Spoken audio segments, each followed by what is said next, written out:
over to you, Jon. Hello everyone. So for those who don't know me, my name's Jon. I work in the IT service management team, so I look after Gia and a few other bits and bobs. So you might know me, you might not know me, but yeah, I thought I'd share my story today about the last 4 years or so in my life, which have been quite difficult mentally. I'll start with the beginning. So 4 years ago, well, 4.5 years ago now, should I say, in October, my daughter was born, Matilda, and she was born healthy and everything was hunky-dory. But soon after she was born, there was an incident, for want of a better word, and she stopped breathing and had to be raced to intensive care in Bolton. She was born in Chester. Off we went to Bolton.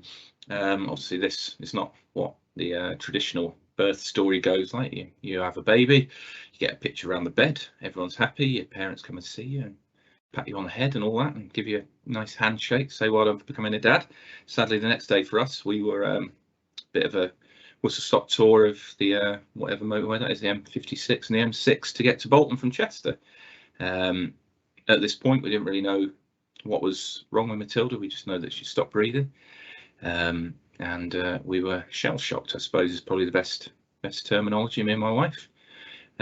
We were in Bolton for approximately 2 and a bit weeks, where Matilda had 2 more occurrences of stopping breathing, which sort of set us up for knowing that Matilda's a bit of a prankster, likes to keep us on our toes for the remaining 4 years that she's been with us now. Both of those ones at the time, obviously, we thought, oh my God, what's happening? But they were actually explained away for she overdosed on morphine, so that was the first one. So I have to keep an eye on her when she's a bit older, that she keeps away from things like that, as any good parent would. And the second one was sort of a logistical issue with the breathing pipe, but that was obviously added to the fun and games. For anyone listening who's had a child in intensive care, obviously the atmosphere and surroundings that you're in is quite oppressive. It's not particularly fun. There's lots of noises, lots of sounds, lots of alarms going off, lots of doctors and nurses rushing around, and lots of things happening that you don't really want to happen to your child when they're just born. And so, like I said, we were there for approximately 2 and a bit weeks. We lived at Bolton Hospital, very in between the little room that we were given, which was best described as like student digs, maybe. That might be doing it. Overselling it a little bit. It was uncomfortable, mentally and physically, shall we say. So we were there. Matilda was looked after, and she slowly made her way to sort of the downgraded level of intensive care, where she was no longer in an incubator. She was allowed to be out of an incubator. And then we came back to Chester for another week or so, where we were in the intensive care unit there, which was a little bit more relaxed, as we knew that Matilda was no longer in the danger zone. However, obviously, we were still in an intensive care unit. We're still living in a hospital. The first month of Matilda's life was pretty much lived in a hospital. That's why she likes going now. I tell you, if you tell my daughter that she's going to hospital, it's the best trip of the day. She loves it. She even makes it up that she's broken her leg and stuff. She's just like, oh, I broke my leg, let's go to hospital. It's odd like that, but future in care, I think, for my daughter. So she was there for another week or so, where myself and my wife Katie were sort of trained up on how to deal with a child who's got a few additional needs. At this point, we've been told by the doctors that we don't really know what the outlook can be. For anyone who's dealt with doctors in this sort of situation, they give you the worst, because it's only fair that they give you the worst, I suppose. So we were told that Matilda could be anywhere from not very good at maths to severely physically and mentally disabled, and sort of they give you that sort of grounding that yes, you're not going to have the traditional parenting experience that you perhaps were expecting, that there could be years and years of intensive physiotherapy, intensive mental workshops, things for speech and language, things for what's it called? What's the word I'm looking for? It'll come back to me. I'll come back to that. But there's basically a shitload of things that you're going to have to deal with that you perhaps weren't thinking of, that you don't think of before you become a parent. You don't really want to think of when you become a parent. But we were sort of given that news. And then we were sent on our way home. Matilda came home with a feeding tube in and a bag of stuff, and off we went. Get on with it. Get on with being parents. I bravely or stupidly took on the mantle of being the feeding tube changer. And as you can imagine, a month-old baby pulls a feeding tube out pretty much every day, multiple times. So I was tasked with putting the feeding tube in, and for me that was, in hindsight, something that actually did quite a bit of damage to me, because it was a bit like I was hurting my child every time I had to feed a feeding tube back down her nose into her stomach, because I imagine it's quite uncomfortable. I wouldn't know, but I'll ask Matilda when I see her next. So yeah, so that's sort of the setup for where my mental health issues began.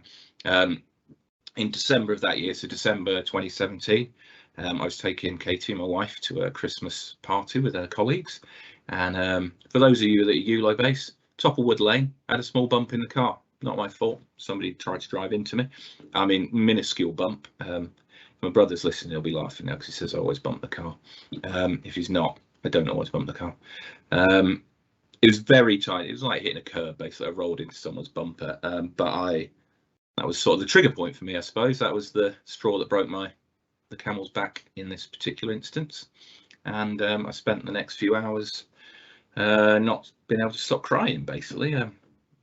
Ruined my wife's Christmas party, which she still holds against me, which is a bit unfair. If I'm having a mental breakdown, come on, you're gonna have to miss your Christmas party. So we came home and Katie did her best to console me, and at that point we decided it was probably time to get a professional help.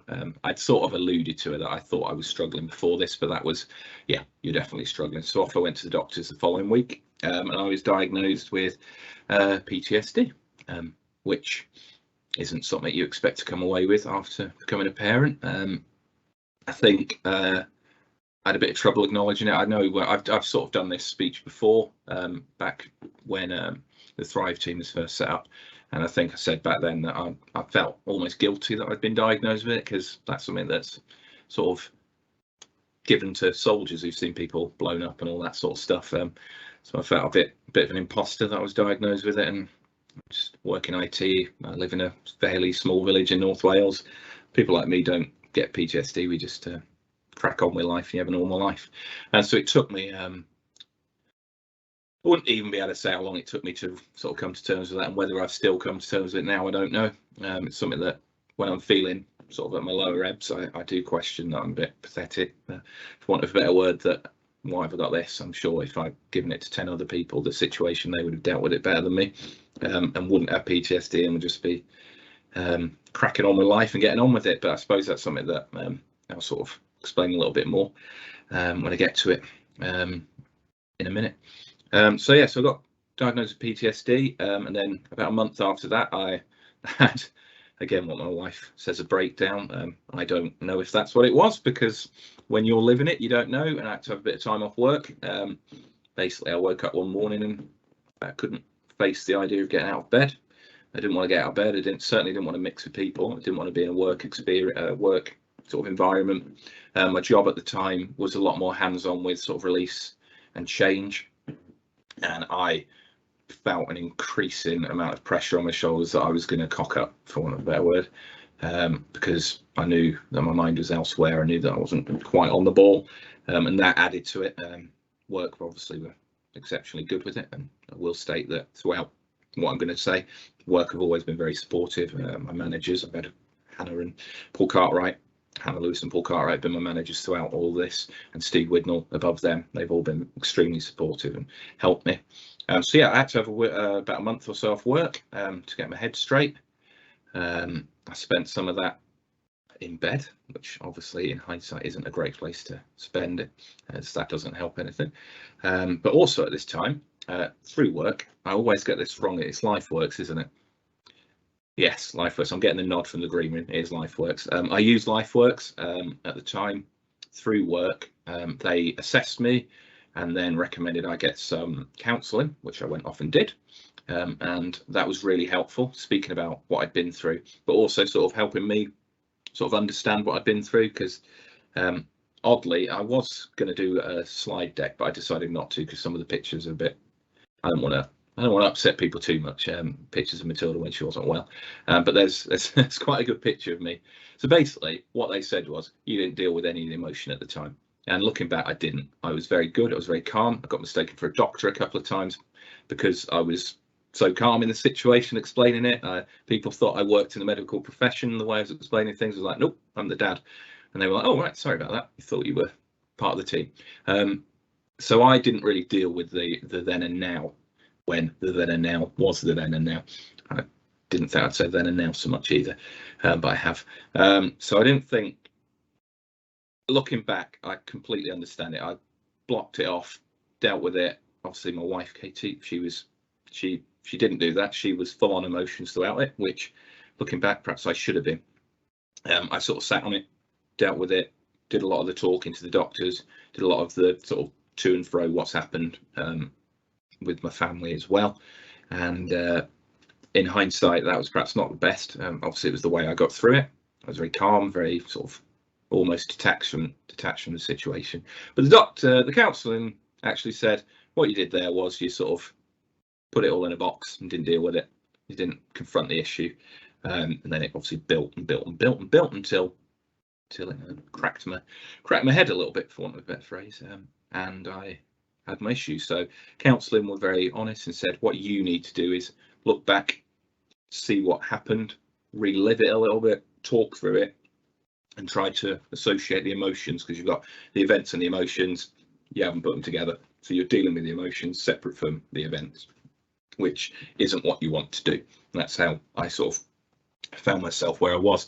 So yeah, so I'll come back to some of this in a bit, because sadly my story doesn't quite end there. So I'm going to now one thing I've struggled with, and again I've seen counselling further on sort of privately and through the NHS as well.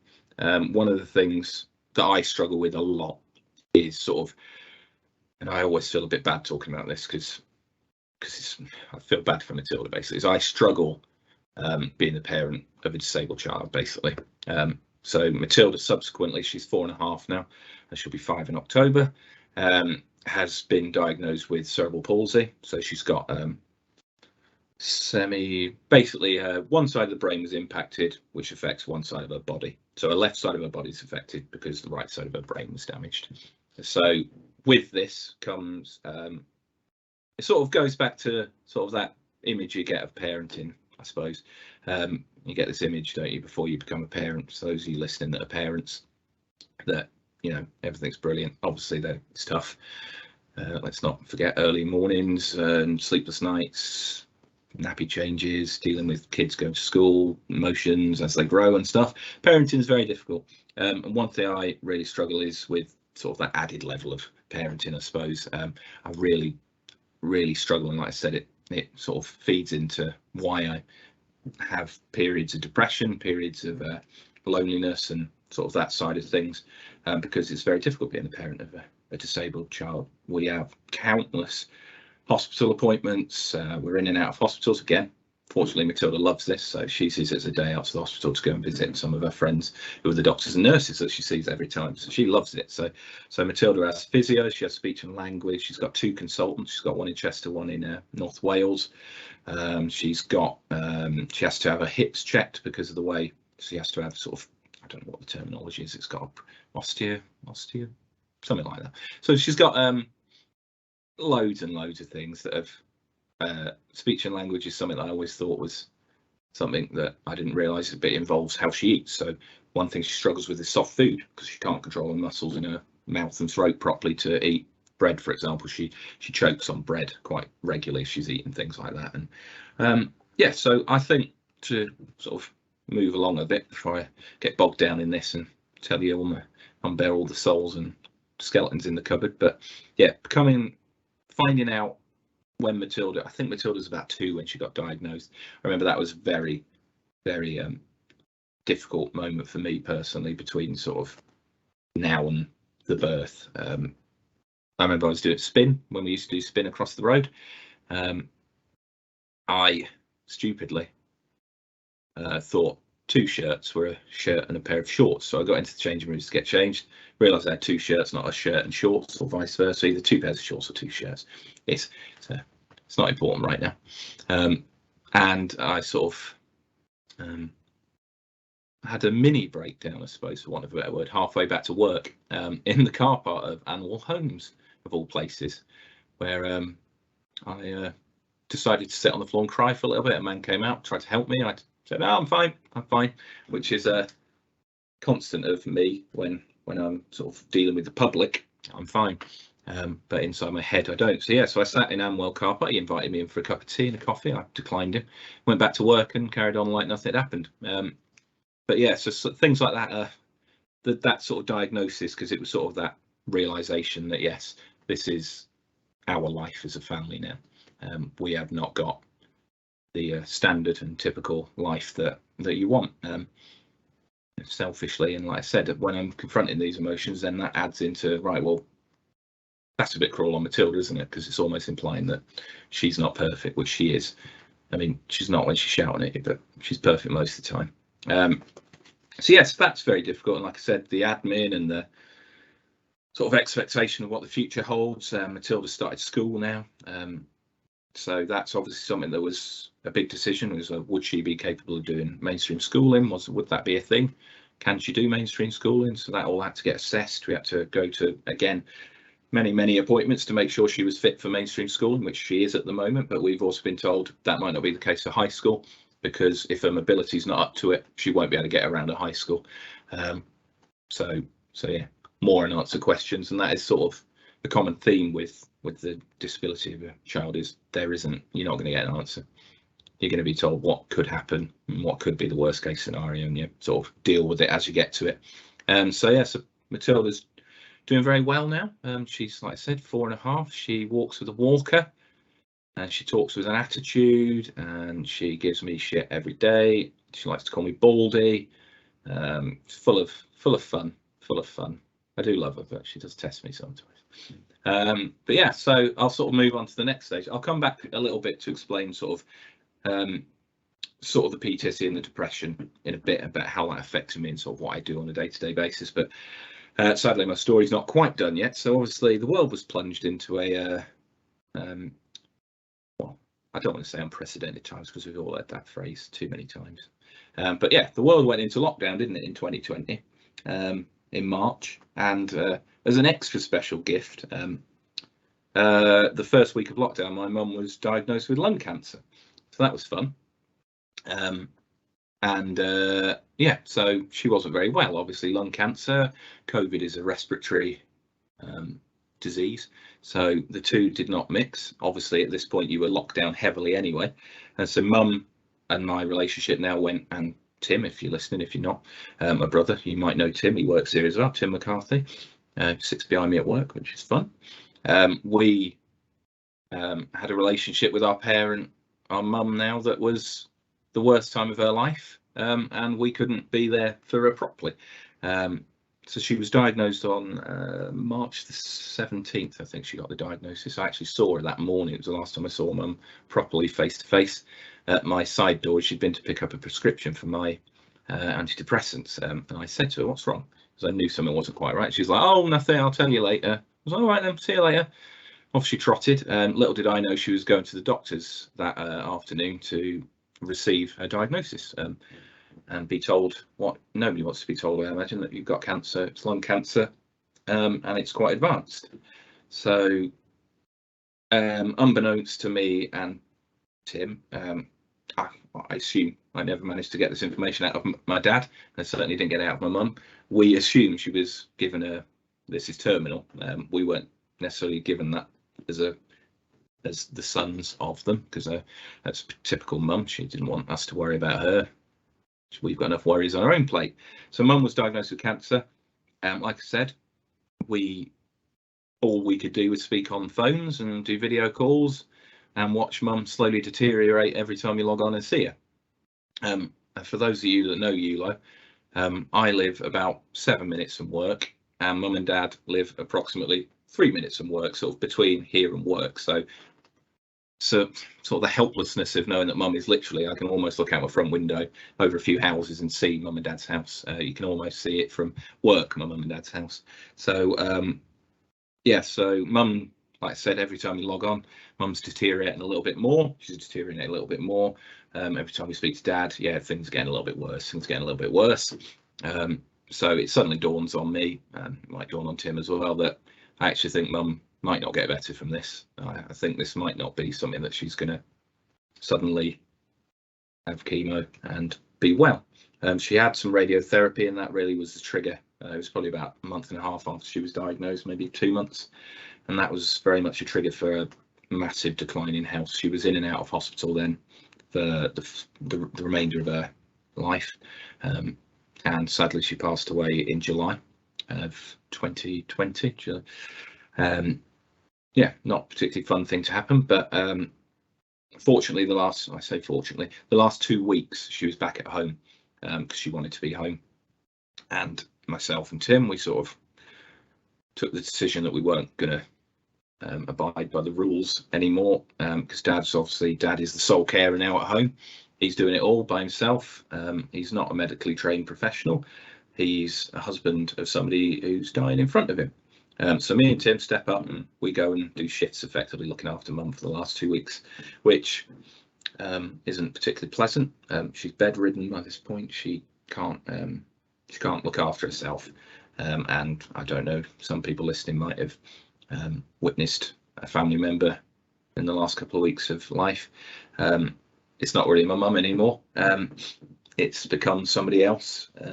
She's in and out of sort of lucidness. I remember the last proper conversation I had with her was probably about a week and a half before she passed away.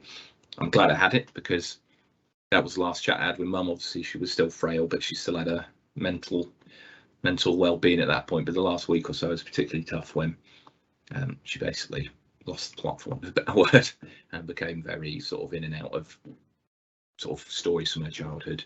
And I'll be quite brutal now. The last few days she was basically begging that she didn't want to be alive anymore, and nobody really wants to see their parent go through that when you're trying to do your best to look after it. It's extremely tough. One thing she did say to me was that you're dealing with this a lot better than I thought you would, and whether that's because what I'd been through, she said, "Oh, you've been through something like this before, haven't you, with Matilda?" And I was a bit like, "No, I suppose I have." And there were similar emotions, obviously, but similar but different. And yeah, so the last 2 weeks of mum's life were difficult, but we got through it the best we can. And like I said, sadly mum passed away on July the 17th, just before midnight. I'd actually just nipped over a nap and came back, and instead of going to see mum, this is something that haunts me to this day, but I think she knew. I came in, and instead of going to see mum to check if she was all right, I just had a donut. I bloody love donuts, so seeing a donut, I couldn't resist it. Sat and ate a donut, and then Tim went to see her and sort of broke the news that she wasn't with us anymore. So yeah, so obviously I'm already a little bit mentally damaged by this point. So as best I can, I deal with it. We all deal with it. We've got each other to support each other, but it's something that still plays on my mind a bit, that there's never a good time for someone's parent to die, but we happened to coincide with the first lockdown when you couldn't do anything. So I still think that, well, obviously I'll never know, but I always feel a bit sad. And was mum disappointed that I didn't sort of stick 2 fingers up to the rules and say, right, mum's on the way out, I should just go and see her as much as I could? But yeah, I never get an answer for that, so carry that with me. I'm sure she was fine with it. I'm sure she heard me come in and eat the donut and thought, he's all right now, he's got a donut, all right, see you later, off I go. But yeah, so dealing with a parent's loss is something that most people are going to have to do. So I'm not claiming that this is something that's unique to my experience. This is just another thing that happened in a particularly tough 4 years. So yeah, so that was the first lockdown. I think the last maybe 6 months of last year, I started to struggle again mentally as the world unlocked. And again, I started speaking to a counsellor, a private one this time, because my wife and me have counselling sort of as a couple anyhow, as how we deal with Matilda's what's happened. And so I spoke to her separately, and she said, yeah, this is what's happened to your mum. It's a culmination of the last 4 years. It's coming. It's sort of coming to the forefront, and I still don't think I've really dealt with mum's loss, because life hasn't really been normal until the last couple of months. Going around to mum and dad's, still call it mum and dad's, going around there. Dad's the only one there now, and sort of it's not quite the same. I'll walk in, I always used to shout, "Mother," and she'd shout back, "Son." I don't get that anymore. That's something that I just used to do, and I'd usually let the dog in, and my dog would go and attack mum as well. It was always good fun. So that doesn't happen anymore. You know, it's quite difficult to sort of come to terms with that. And so come the start of this year, I sort of mentally prepared myself a little bit for this. I sort of spoke to the doctors beforehand and said, "Look, I know I'm struggling here. I can feel things are bubbling up again. So help." But sadly, it didn't help, and I had another what could be described as a breakdown. I don't see it as breakdowns, but that's what I'm told it is. In January, actually, both my breakdowns were in January. Maybe it's something about the dark nights. And I had to have another month off work. Again, I woke up one morning and I couldn't get out of bed. I didn't want to deal with people. I didn't want to deal with work. I didn't want to deal with socialise. I didn't want to deal with anything. I just wanted to curl up and go to sleep. And this leads like quite nicely. So that's my story. So that's 4 years of fun. And another couple of things. My granddad died in those 4 years. A cousin died in those 4 years, and then about a month ago, my aunt died as well. So a little bit feeling like the Grim Reaper's on my shoulders again. Not trying to play the poor me card. People deal with stuff. People have things. I just wanted to share my story in case people out there that have had similar things. But yeah, sort of the symptoms I'll move on to a little bit now.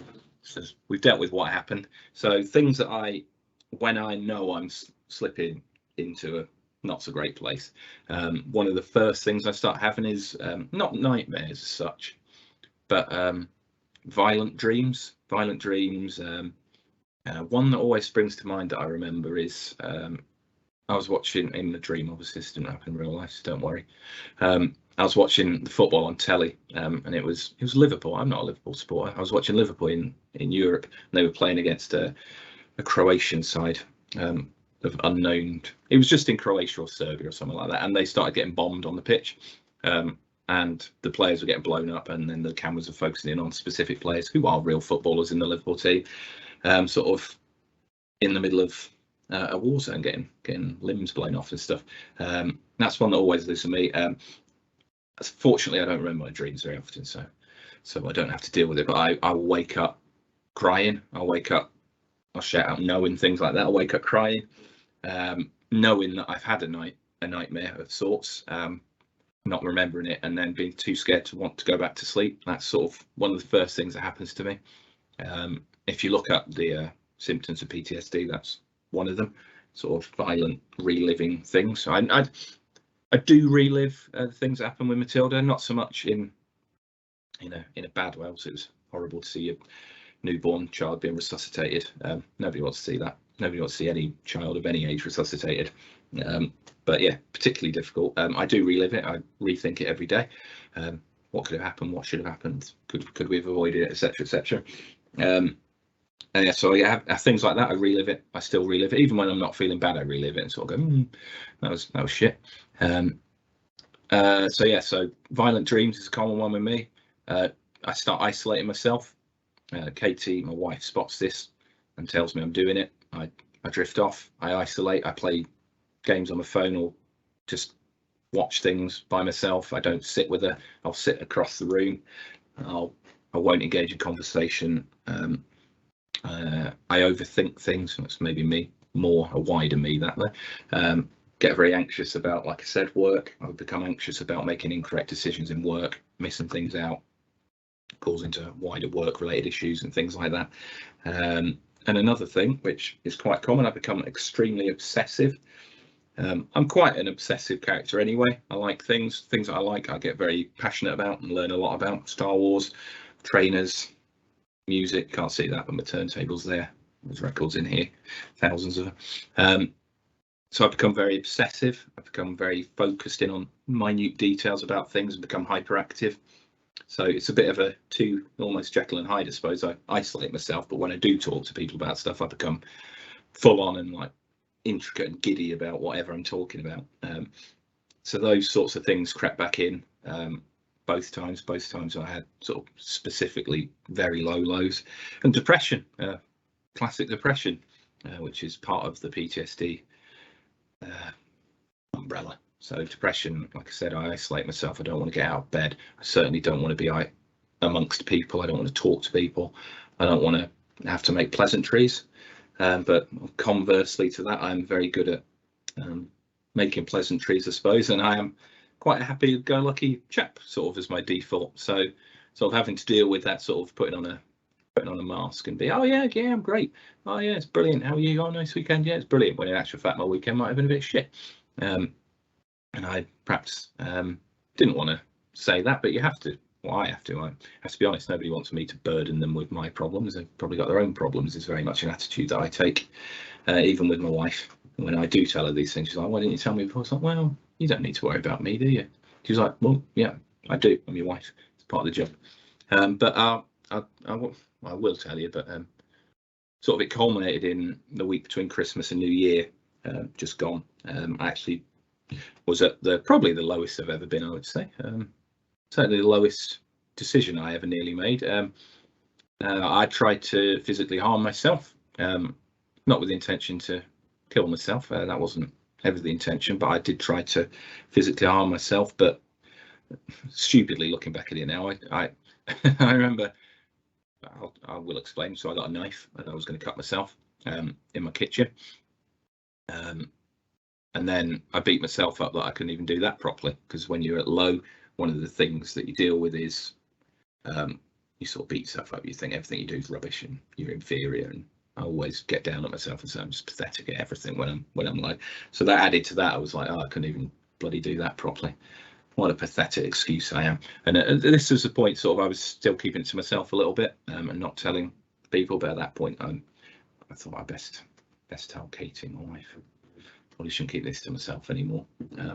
So yeah, that led to another course of sort of NHS counselling, where I explained things through and sort of got help. So they upped my dosage of my medicine I'm on. So I'm on citalopram. It's quite a common medicine for depression and things like this. So they upped my medicine, got me speaking to professionals again. Like I said, I had some more time off work just to separate myself from the situation that I was living, to try and get my head straight. And I'm not fixed yet. I'll never be fixed. That's another thing. Yeah, this isn't a curable disease. I haven't broken my leg. I haven't cut myself. I haven't had a trauma, like a physical trauma. Although I did have a physical trauma on stag do not so long ago. The curb came out of nowhere. Yeah, it's something that when I'm feeling better like I am now, it's been quite a long road this year so far, because I was very low around Christmas and New Year. I can sort of look back and think, yeah, that was a bit silly, wasn't it? I'm not fully out of the woods yet, I would say, from where I am mentally. I'm still struggling a bit, but it is what it is. But yeah, dealing with that sort of diagnosis of it's never going to go away. This will probably happen again. You will have periods where you're probably going to dip again. So be prepared, watch out. Obviously, couple that with sort of what I'm dealing with coming to terms with mum being gone, and then the 4 years of life as a parent of a disabled child. Life sometimes gets a bit on top of me. It's a bit of a struggle. But yeah, so what I do to try and help myself, one thing I took up initially after Matilda being born and diagnosed and all that sort of stuff was I started running. That was more because I was getting a bit fat, actually. I was eating a lot and not going out and doing stuff, as when you're a new parent, you don't have much time to yourself, even if it's normal. You've had your normal sort of new baby, you don't have much. So I thought I'll start running. And then that led to me on one of my first runs thinking, I can do this. I'll do something for charity. So then that meant I had to train to run properly a little bit. So I did a charity run a few years ago where I ran from Chester Hospital to Bolton Hospital to sort of retrace Matilda's first car journey, her first road trip. I won't call it a holiday, but I mean, apologies to anyone from Bolton. You probably wouldn't go on holiday to Bolton. Seriously, apologies if anyone's out there from Bolton. Yeah, so I ran from Chester to Bolton Hospital, which is 40 odd miles. That sort of got me running properly, and it got me into running. So I run a lot now. I did the half marathon in Chester yesterday just for fun, because it's fun for me now. I'm one of those weird people that enjoys it. So running was really essential. Obviously, it won't be for everyone, but physical activity. If you read about sort of how to cope with depression and things like that, physical activity is really high up the list of things to try and do to help yourself mentally. It gives you space to think, releases the right chemicals in your body, and a byproduct is it gets you fit as well. It makes you feel a bit better about yourself when you're a bit fitter. So running has really been absolute heaven sent. I love it now. I do. I really love it. If anyone's in the ULO office, you'll probably see me in my little running shorts most lunchtimes. Apologies again if anyone has seen me in my little running shorts at lunchtime, because you're probably about to eat. So sorry.